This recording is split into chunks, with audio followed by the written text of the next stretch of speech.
नमस्कार विद्यार्थी मित्रांनो. नोट्स इन मराठी या आपल्या शैक्षणिक यूट्यूब चॅनलवर तुमचं मनापासून स्वागत आहे. थांबा. नोट्स इन मराठी आणि आपण. हो, आजचा विषयच तसा आहे. कारण आज आपल्याकडे जे स्रोत आहेत ना, ते थेट 11वीच्या भूगोलाच्या पुस्तकातून आले आहेत. अच्छा, हवामान प्रदेश. हो, पण आपण फक्त तापमान आणि पावसाचे आकडे नाही बघणार आहोत. नाहीच.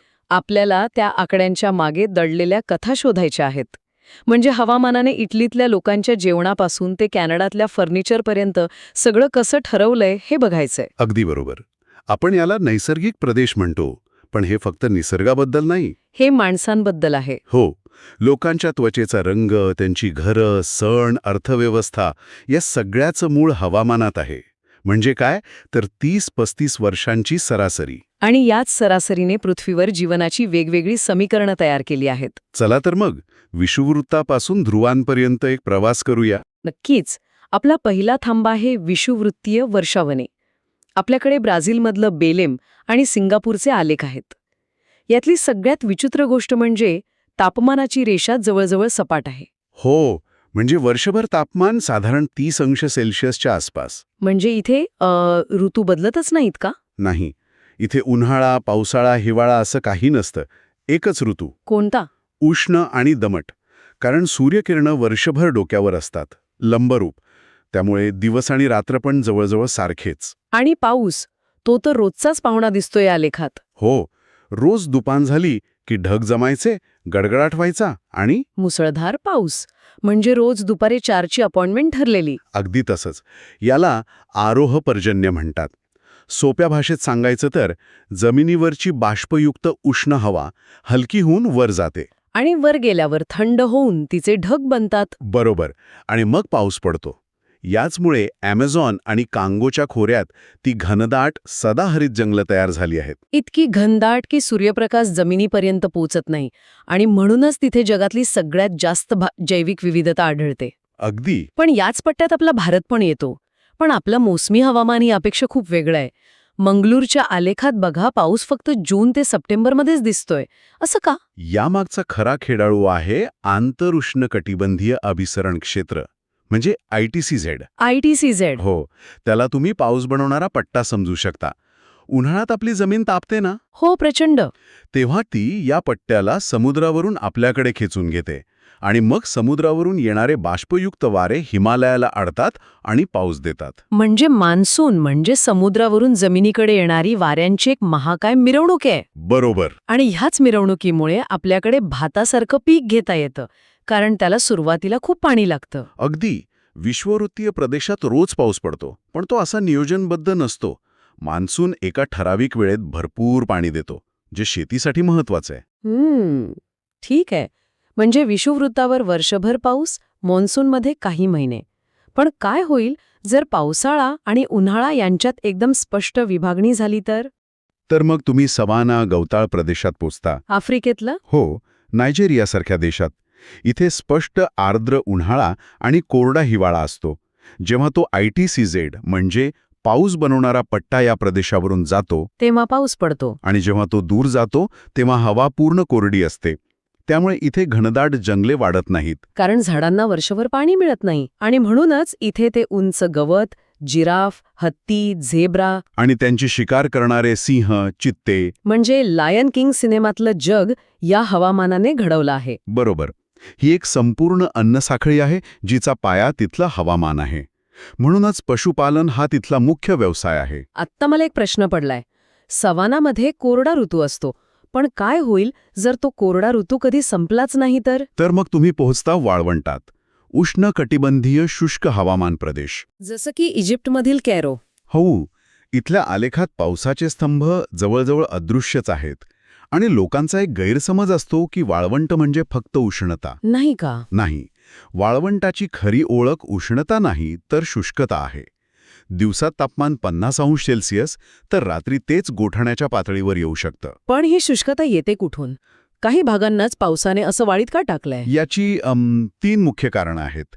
एक म्हणजे उच्च दाबाचे पट्टे, दुसरं म्हणजे पर्वतांची पर्जन्य छायेची बाजू आणि तिसरं कारण खूपच रंजक आहे. कोणतं? किनाऱ्यालगतचे थंड सागरी प्रवाह. 1 मिनिट.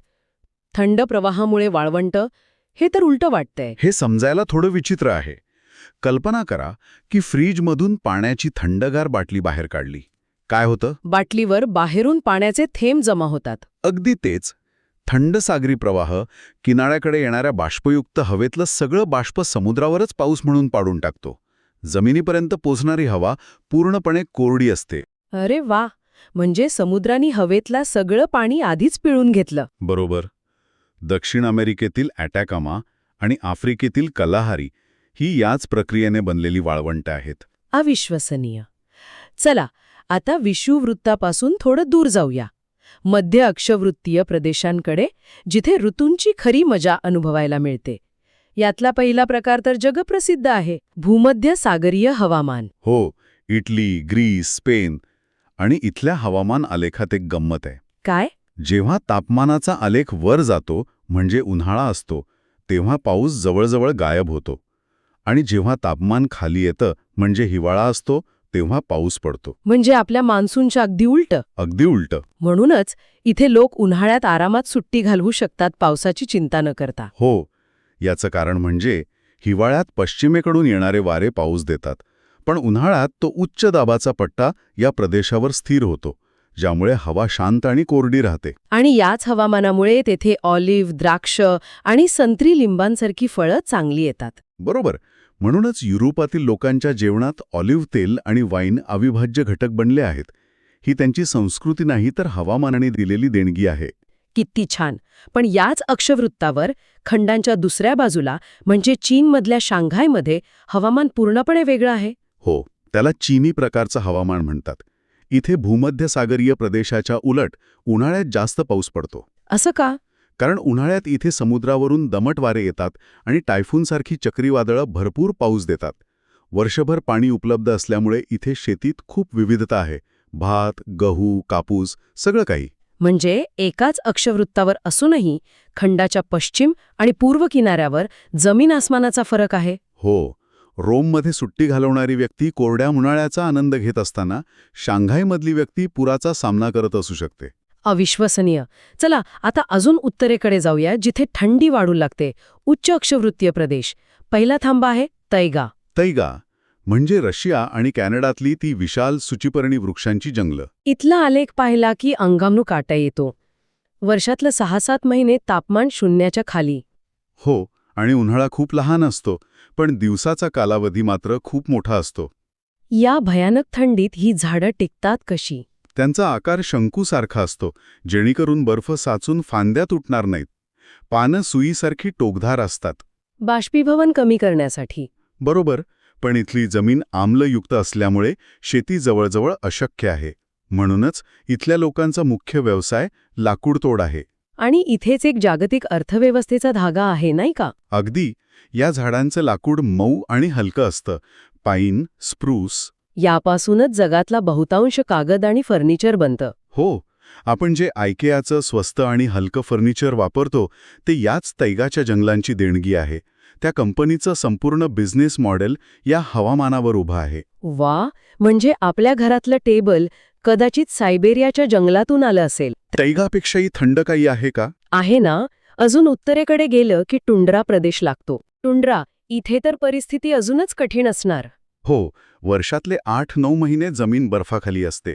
उन्हाळ्यात जेव्हा थोडं बर्फ वितळतं, तेव्हा फक्त शेवाळ आणि दगडफूल उगवतात. झाडं इथे अजिबात वाढत नाहीत. एक मिनिट, झाडं का वाळत नाहीत? उन्हाळ्यात जमीन मोकळी होते मग? कारण इथे परमाफ्रॉस्ट असतो. म्हणजे जमिनीचा वरचा काही इंचाचा थर वितळला तरी त्याखालची जमीन हजारो वर्षांपासून दगडासारखी गोठलेली असते. अच्छा, म्हणजे मुळांना खाली जायलाच जागा नाही. बरोबर. त्यामुळे झाडांचा प्रश्नच येत नाही. आणि आता आपल्या प्रवासाचा शेवटचा थांबा, पृथ्वीवरचं फ्रीझर. बर्फाच्छादित प्रदेश, ग्रीनलँड आणि अंटार्क्टिका. इथला आलेख बघूनच थंडी वाजतीये. सरासरी मासिक तापमान कधीच 0°च्या वर जात नाही. याचं कारण दुहेरी आहे. एक तर सूर्यकिरणं अत्यंत तिरपी पडतात आणि जी काही थोडीफार उष्णता मिळते ती बर्फाच्या पांढऱ्या शुभ्र पृष्ठभागावरून आरशासारखी परत अंतराळात फेकली जाते. याला अल्बेडो इफेक्ट म्हणतात. हो, उष्णता शोषली जात नाही, त्यामुळे इथे वनस्पतींचा पूर्णपणे अभाव आहे. म्हणजे इथे जीवन नाही, फक्त विज्ञान आहे. अगदी. वेगवेगळ्या देशांच्या शास्त्रीय शोध मोहिमा इथे चालतात. तर या संपूर्ण प्रवासाचा अर्थ काय? हवामान म्हणजे फक्त आकडे नाहीत. नाही. ही एक अशी अदृश्य शक्ती आहे जी एखाद्या प्रदेशाची ओळख ठरवते. वनस्पती, प्राणी, माणसांची जीवनशैली, अर्थव्यवस्था सगळ्याचा रिमोट कंट्रोल हवामानाच्या हातात आहे. आणि जाता जाता एक विचार करायला लावणारा मुद्दा. या स्रोतांमध्ये या प्रदेशांना नैसर्गिक प्रदेश म्हटलं आहे. पण आज हवामान बदलाच्या युगात हे प्रदेश खरोखरच नैसर्गिक राहिले आहेत का? बरोबर. ॲमेझॉनच्या जंगलांना आगी लागत आहेत.